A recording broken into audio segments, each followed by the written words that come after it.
weather. Now we're going to send it over to Joey for sports. Now from the Ford Sports Desk, KOMU 8 Sports. The possibility of a bowl game was likely an afterthought after the Missouri Tigers football team lost its 5th game of the season in mid-October in Athens, Georgia. But there may be a sense of optimism in the air as the Tigers head back to Columbia for their final homestand, riding their first winning streak of the year. The Tigers taking on the Huskies from UCONN for the first time ever in Connecticut. Mizzou narrowly escaped a 9-6 win over the Huskies in Columbia 2 seasons ago. Opening drive, 3rd down.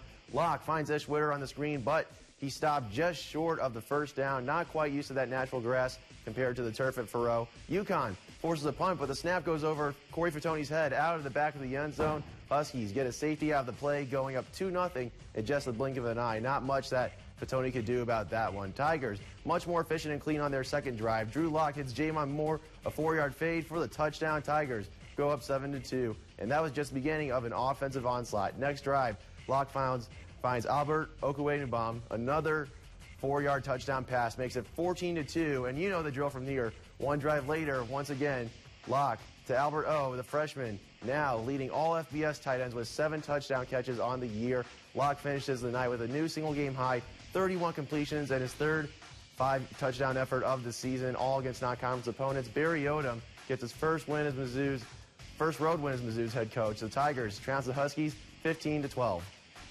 Believe it or not, it was actually warmer up north yesterday for the Tigers than it was here in mid-Missouri, but there was still important local action going on, near freezing conditions, as the Westminster Blue Jays put their undefeated home record on the line against the 7-1 McMurray Highlanders earlier on Saturday. It was a pink-out game. The goal line, you can see, is pink right there. Westminster would find that goal line pretty early. Midway through the first quarter, Blue Jay quarterback Trent White hands it off to Lateef Adams, who punches it in from the 1-yard line. Westminster leads 7-0. McMurray struggled offensively in the first half. Quarterback Nathan Randall sacked by Clayton Bristol. The Highlanders were held scoreless in the first 30 minutes. Second half, McMurray puts a drive together. Randall finds Devontae Pressman, the setup, the short touchdown, and now it's 14-7. But the Blue Jay offense was too strong in the end as White hits Matt Quarles over the middle to set up Westminster inside the red zone. A few plays later, Adams scores his second 1-yard touchdown. He finishes with 108 yards rushing on 37 carries. Westminster wins 21-13, improved to 5-4 in the season, and the Blue Jays remain unbeaten at home. As winners of 4 of their last 5, the St. Louis Blues would head back to Scottrade Center looking to keep their early season momentum going. The St. Louis hosted former division foe Columbus Blue Jackets. The game was tied until the final minute of the first period, but Vladimir Sobotka finds the back of the net. A rebound from Colin Parayko, and the Blues go up 1-0. Next period, Joel Edmondson trying to create whatever chance he can, and lucky for him, it bounces off the Scotty Upshaw skate into the net. Upshaw's first of the year.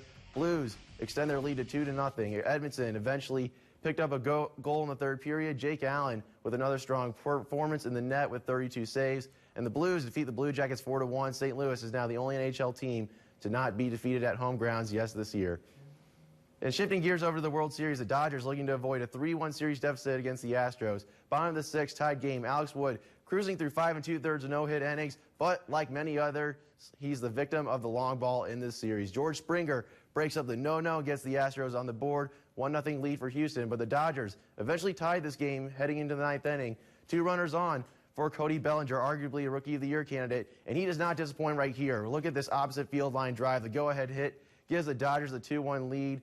And just for good measure, that wouldn't be the end of the scoring. Jock Peterson puts the icing on the cake with a 3-run blast of his own. The Dodgers even the series at 2 games apiece with a 6-2 victory. The series continues tonight with Clayton Kershaw and Dallas Keuchel taking the mound for Game 5. And that's sports.